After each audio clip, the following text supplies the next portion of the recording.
Hi everyone, my name is Evelyn Hart. I'm 31 years old. For 23 years, I cooked my brother's meals, cleaned his room, folded his laundry, and stood just outside every family photo while my parents called him the one who mattered. And the first time anyone stopped the pattern was at my grandmother's will reading. When my mother told me to wait outside, the lawyer looked up and said, "No, she stays." The room went quiet when he said it. Not loud quiet, not shocked, gasping. Worse. The kind of silence that makes every person in the room suddenly aware of the roles they were expecting everyone else to play. My mother had one hand on the conference room door and the other around her purse strap. My father was already seated, legs crossed, wearing the expression he used whenever he expected the world to confirm his importance. My younger brother, Ryan, was looking at his phone like grief was something other people were there to handle. And me? I was standing half in the hallway, half out of it, exactly where my mother had placed me. "Just wait outside," she had said softly, like she was protecting me from something. "This is family business." Family business. That phrase had followed me my whole life like a locked door. I was family enough to scrub pans, steam dress shirts, carry trays, and miss sleep, just never family enough to sit down first. The lawyer, Mr. Bellamy, took off his glasses and looked directly at my mother. "Ms. Hart, your grandmother gave very clear instructions. Evelyn remains in the room for the entire reading." My mother blinked. My father straightened in his chair. Ryan finally looked up. And for the first time in my life, I felt something small and dangerous uncurl inside me. Because my grandmother had been dead for 6 days, and she was still the only person in the family who knew exactly where I belonged. But the truth is, that room did not begin with her will. It began in our kitchen 23 years earlier with a chair I wasn't allowed to sit in. My brother Ryan was 4 years younger than me. But from the day he was born, my parents acted like he had arrived carrying a crown nobody else was supposed to touch. My mother called him her miracle boy. My father called him the future of the family. I called him Ryan because somebody needed to. By the time I was 8, I was making his toast before school. By 10, I was laying out his clothes. By 12, I knew how he liked his grilled cheese, how long to microwave his socks when he said they felt cold, and exactly how fast I had to clean the upstairs bathroom before my mother came home from work and found a reason to say I was lazy. Ryan never had chores. Ryan had potential. That was the language in our house. He needed rest for baseball. He needed space for school. He needed calm because boys were different. If he left dishes in the sink, I was told to stop nitpicking. If I left one glass on the table, my mother would stand in the doorway and say, "You are going to make a terrible wife if you keep acting spoiled." Spoiled. I was 13 the first time that word made me laugh internally, because by then I had already figured out something important. People like my parents accuse the wrong child of selfishness when they are trying to hide where all the service is coming from. The strange part is that none of this looked dramatic from the outside. There were no screaming matches every day, no sensational cruelty. That's why families like mine survive in public for so long. Everything was polished, quiet, explainable. Ryan got the bigger bedroom because he was a boy. I learned to cook because it was good for me. I stayed home from dances because someone had to help Grandma after her hip surgery. Though somehow Ryan was never available for that kind of love. And Grandma saw all of it. Not at once, not in some movie moment where she burst in and saved me. She saw it the way older women often see the truth, by noticing who is always on their feet when everyone else is sitting down. She noticed I served every holiday plate and ate last. She noticed my mother calling me from the living room to refill Ryan's soda while he was sitting closer to the kitchen than I was. She noticed that when relatives came over, my father bragged about Ryan's future, but introduced me by saying, "Evelyn is such a help to her mother." A help, like I was not a daughter, but a household feature. The first time Grandma ever challenged it openly, I was 16. Ryan had knocked over a full bowl of chili on the den carpet, and my mother turned toward me automatically and said, "Evelyn, clean that up." Grandma, from the recliner by the lamp, said, "Why? His hand's broken?" Nobody moved. Ryan laughed awkwardly. My father said, "Oh, come on, Mom." But Grandma kept looking at him, not me. "He has 2 arms, Shirley. So does he, Thomas. Funny how the only person you've trained to move in this house is the girl." That sentence sat in the air like smoke. Nothing changed overnight. Families like mine never change overnight. They adapt around exposure. After that, my mother became more careful in front of Grandma. My father called her old-fashioned when she objected. Ryan acted embarrassed for maybe a week and then went right back to leaving bowls in the sink and towels on the floor because systems are easy to keep when they are built for your comfort. Still, something had shifted.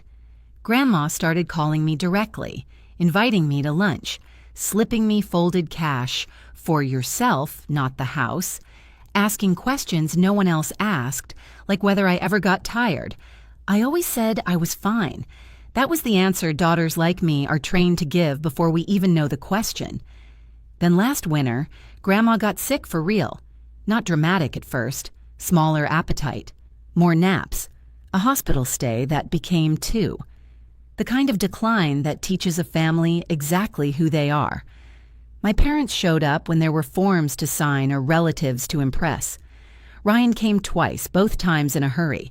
I was the one who stayed through the long afternoons, lotion on her hands, tea gone cold at her bedside, listening when her voice dropped low and honest.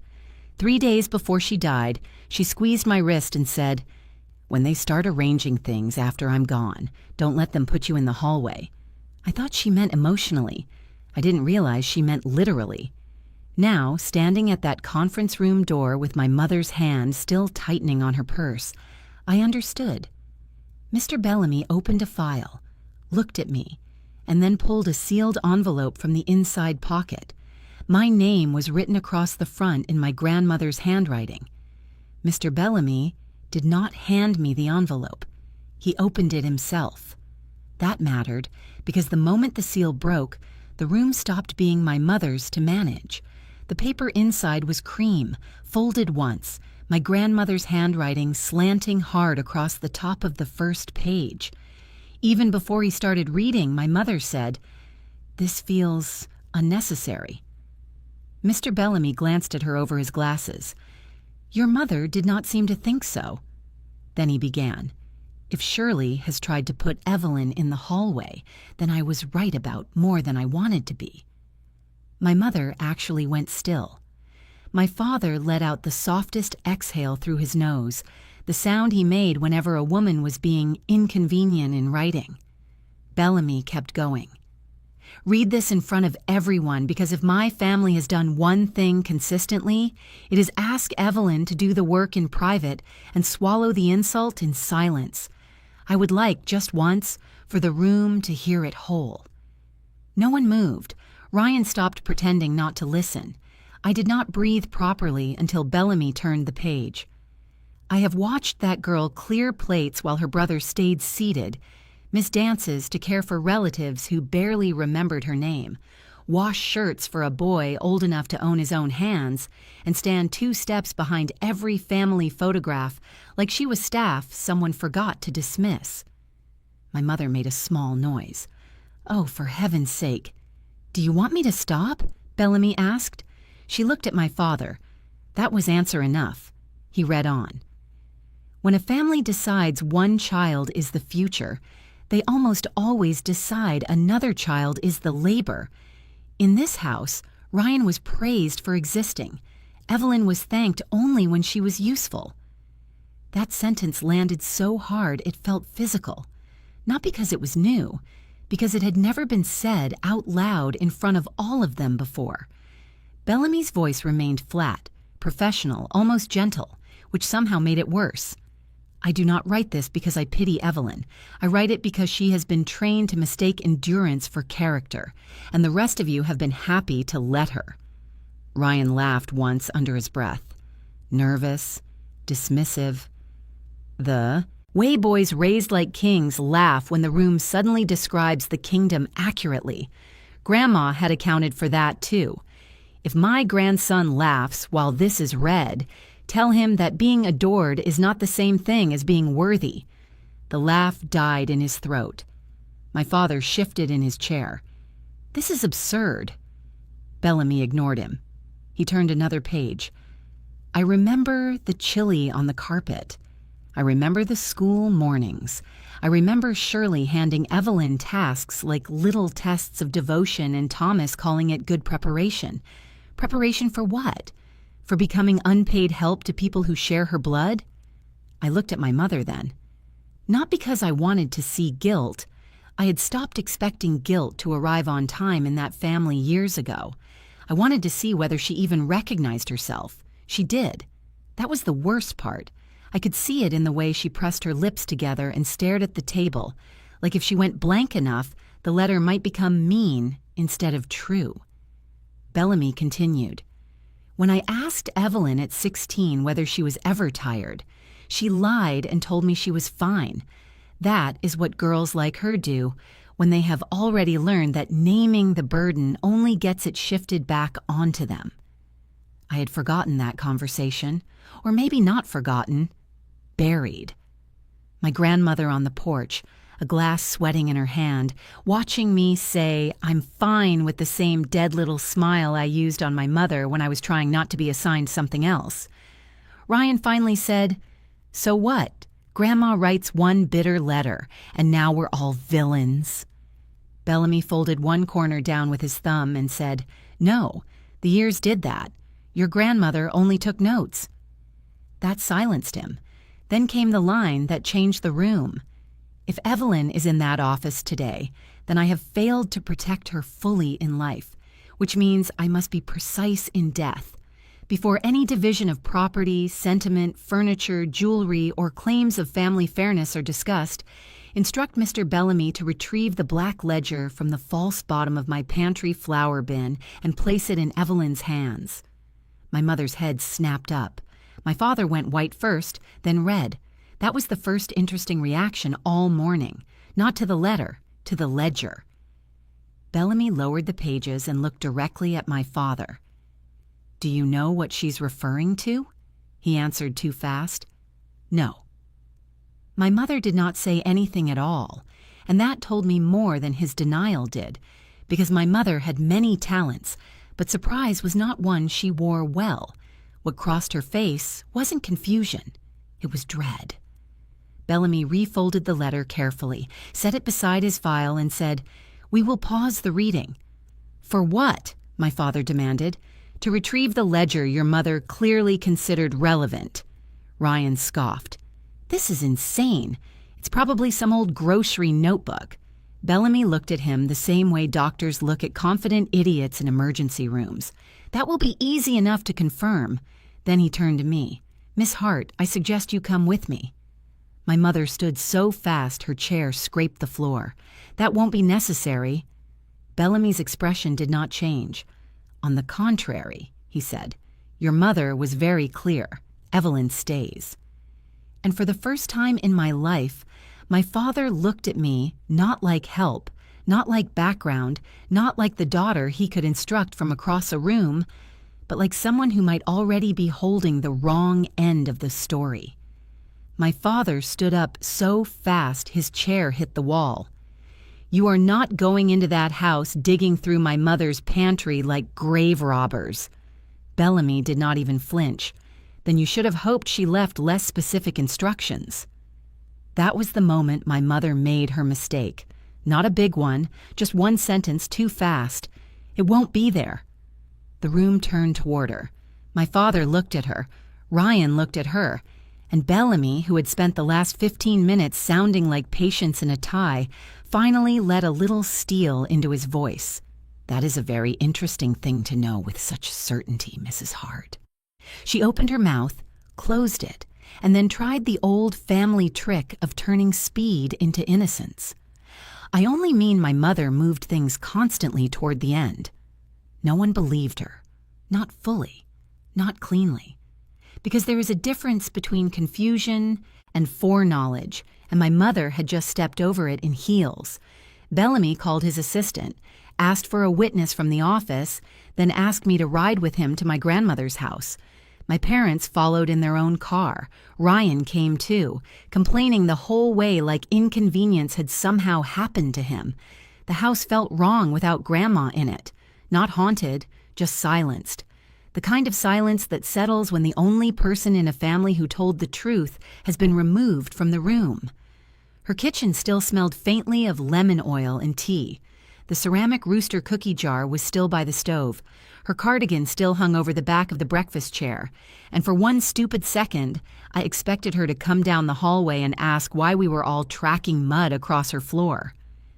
Bellamy went straight to the pantry, not because he knew where the flour bin was, because my grandmother had once written directions the way other people built fences. Top shelf, blue tin, false bottom. That was all it said in his notes. My mother hovered 3 feet away, pretending outrage. My father kept saying things like, "This is degrading," and "You're making assumptions from an old woman's moods." Ryan leaned against the doorway with his arms folded, bored already, as if his grandmother's last instructions were interrupting something more important in his day. Bellamy pulled down the blue flour tin. He emptied half the flour into a mixing bowl from the counter, then tapped the bottom once with his knuckle. Hollow. No one spoke. He slid a butter knife under the inner rim and lifted. The false bottom came up clean. Inside was a black ledger. My mother actually sat down. That was how I knew she had seen it before. Not read it, maybe, but seen it. Known enough to be afraid of it. The cover was worn smooth at the edges, Grandma's handwriting on the front. Household record. Private. Bellamy opened it at the kitchen table. The first pages looked harmless, grocery tallies, utility notes, repair dates. Then he turned to a page marked with a strip of red ribbon, and the room changed.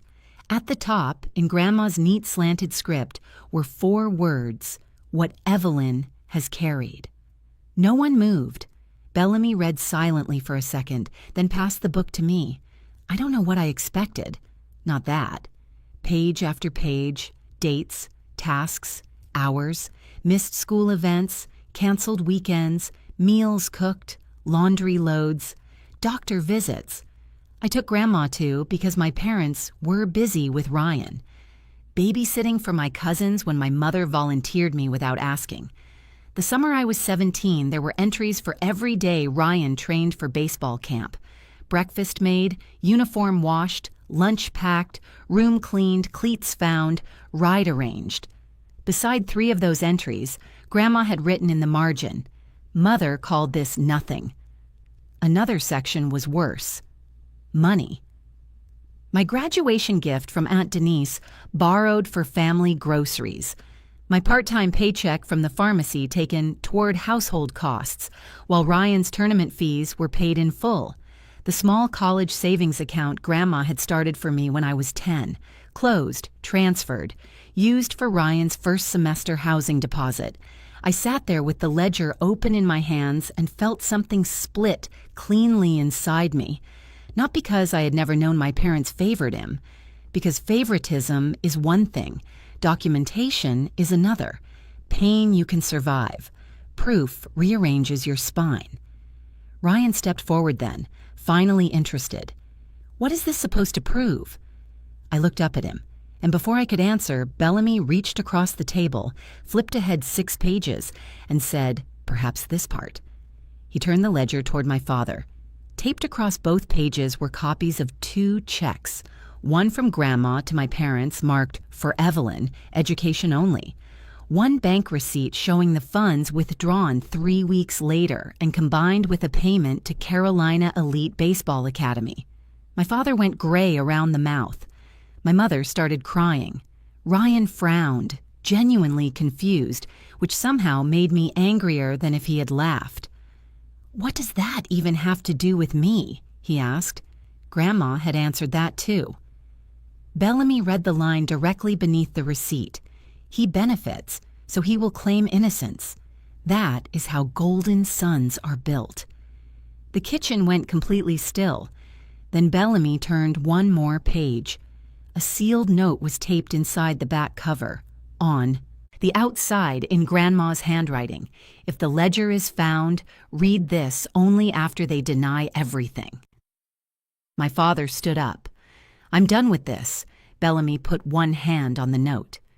You may be, he said, but your mother wasn't.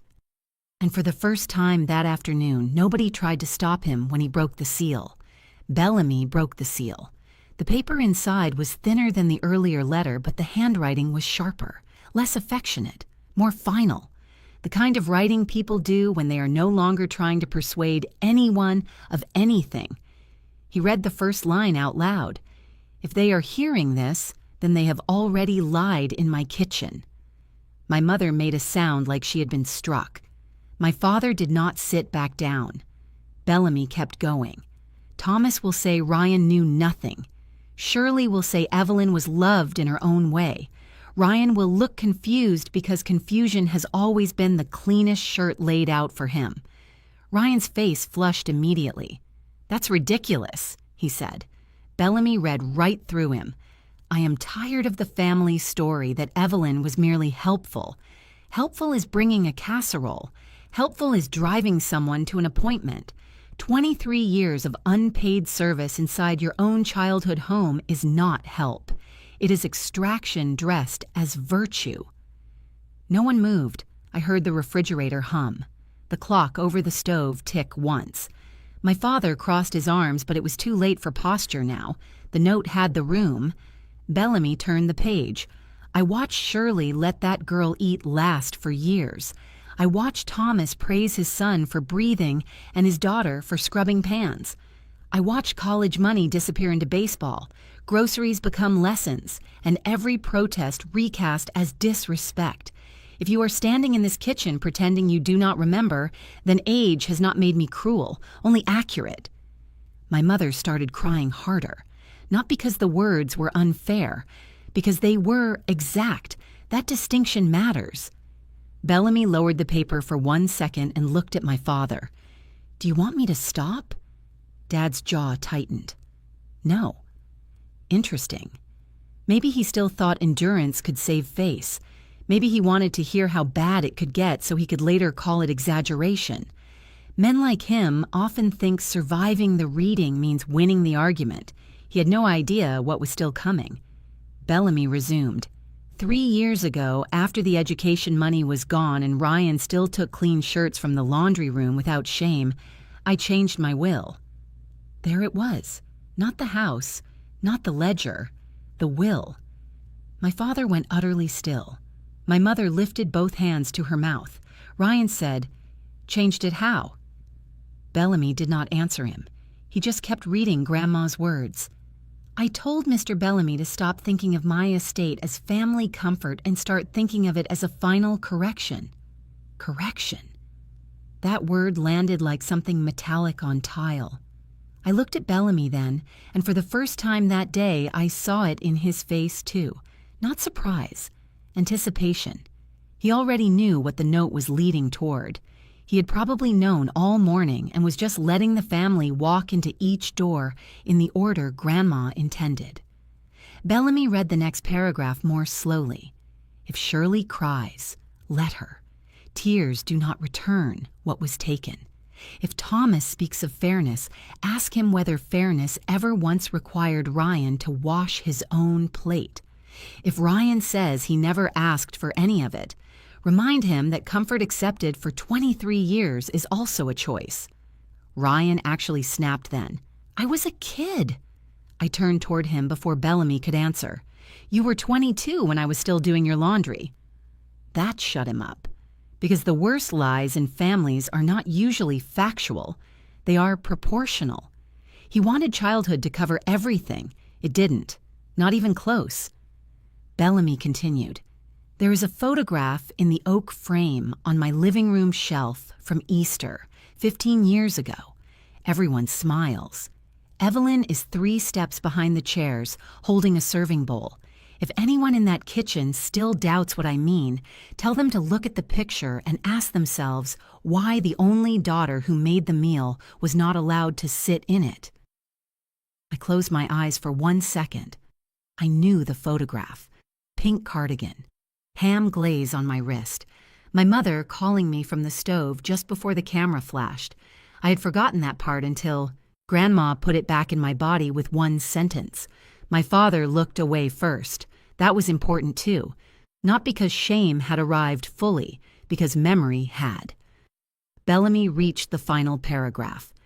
Do not comfort them before the reading finishes. They have mistaken Evelyn's softness for consent too many times already.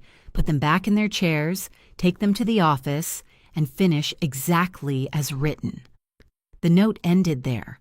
No signature flourish, just Eleanor Hart in steady dark ink. The kitchen stayed quiet for several seconds after Bellamy folded the note. My mother was openly crying now, but it did not change the air. My father looked like someone who had just realized the house, the ledger, the note. None of it was accidental. Grandma had not left chaos. She had left sequence. Ryan finally said, softer now, "What does she mean, finish exactly as written?" Bellamy put the note back into the ledger and closed it. "It means," he said, "we return to the office." My father stepped toward the table. "No, we can discuss this here." Bellamy looked at him with something close to boredom. "No," he said, "you can hear it where your mother wanted Evelyn excluded." That sentence hit my mother hardest of all, because suddenly the whole day had shape. The hallway, the room, the letter, the ledger, the note. Grandma had built every step to force the family pattern into the open, first, before the money ever entered. And as Bellamy picked up the ledger and motioned for us to leave, I realized the final reading was not going to be about grief. It was going to be about consequence. When we got back to Mr. Bellamy's office, nobody tried to put me in the hallway. That was the first correction. Small, temporary, but real. My mother sat down without speaking. My father looked older than he had 2 hours earlier. Ryan kept glancing at the black ledger like it might still transform into something less damaging if he stopped looking directly at it. It didn't. Bellamy waited until we were all seated. Then he opened the will. No long speech, no theater. Just my grandmother's voice translated into legal language and final choices. Specific cash gifts to the church library and the women's shelter. Her wedding ring to Aunt Denise. The antique clock to her brother. Then the house. The residence on Maple Ridge Road, together with all furnishings not otherwise designated, shall pass in full to my granddaughter, Evelyn Hart. My mother shut her eyes. My father's face did not change at first. That was how he handled impact, by going very still and hoping control might return if he looked disciplined enough. Ryan said, "What?" Bellamy kept reading. The investment account listed in Schedule B, the bond portfolio listed in Schedule C, and the cash reserve held at First Carolina shall also pass in full to Evelyn Hart. That was the real blow, not the house. The fact that Grandma had not left behind one comforting little compromise they could use to call the outcome unfair. No shared pool, no balanced division, no family pot for my parents to supervise while praising Ryan's future and assigning me gratitude as a duty. Just my name, again and again. My father finally found his voice. "That makes no sense." Bellamy looked at him. "It made perfect sense to your mother." Ryan laughed once, sharp and disbelieving. "So she gave everything to Evelyn because she washed dishes." I turned toward him before Bellamy could answer. "No," I said. "She gave it to me because everybody else in this family treated me like I was part of the kitchen." That landed harder than I expected. Maybe because it was the first thing I had said all day that was simple enough not to hide behind. Bellamy turned one page and went on. There was one final instruction regarding any challenge to this will. Of course there was. Grandma had never once set a table without planning the cleanup. If any beneficiary contests this will or attempts to pressure Evelyn Hart into private redistribution outside council, that individual's remaining share shall be revoked and redirected to the Eleanor Hart Fund for Girls in Transitional Housing. Ryan's head snapped up. "Remaining share?" Bellamy nodded once. Your grandmother did leave you something." He reached into the file and pulled out a smaller envelope. Ryan's name. My brother took it like it might bite him. Inside was a handwritten note and a cashier's check. $5,000, that was all. Ryan stared at the amount like it was an insult in numeric form. Bellamy read the note when Ryan didn't. "Ryan, this is enough for a deposit, a mattress, and your first month of learning where your plates go when no woman is following behind you. Love, Grandma." I actually had to press my lips together to keep from laughing. My mother made a scandalized sound. My father stood halfway up. "This is humiliating." Bellamy folded the note. "No," he said. "What was humiliating was making your daughter carry your house and calling it character." No one spoke after that, and for the first time in 23 years, the silence in the room was not mine to fill. The fallout came fast. My mother cried in the parking lot and told me she never meant for things to become so uneven. That was her word, uneven, as if my entire life had been a tablecloth slightly off-center instead of a system built on my labor. My father tried one last angle the following week. He asked to meet as family. I agreed only because Bellamy told me never meet a desperate man alone when there's inheritance on the table. Dad sat across from me in a diner and talked for 14 minutes without once saying the words, "I was wrong." He said Grandma had been emotional, that she let old grudges color her judgment, that I was not the kind of person who needed all that money anyway. That sentence told me everything, even then, even after the ledger, even after the note, even after the will. He still thought my strength made me easier to strip. I stood up, put cash on the table for my coffee, and said, "That's why she gave it to me." Then I left. Ryan moved out within 3 weeks. Apparently $5,000 and a dead grandmother's contempt will teach a man more about adulthood than 23 years of being served ever did. Last I heard, he learned to cook 2 things badly and stopped calling women dramatic when they asked him to wash a dish. My mother kept writing. Short letters at first, then longer ones. Apologies that circled the truth before finally landing on it. The only one I kept said this: "I think I confused your reliability with your role. I let the house depend on you because it was easier than asking the men in it to change. That one hurt because it was true. As for me, I kept the house.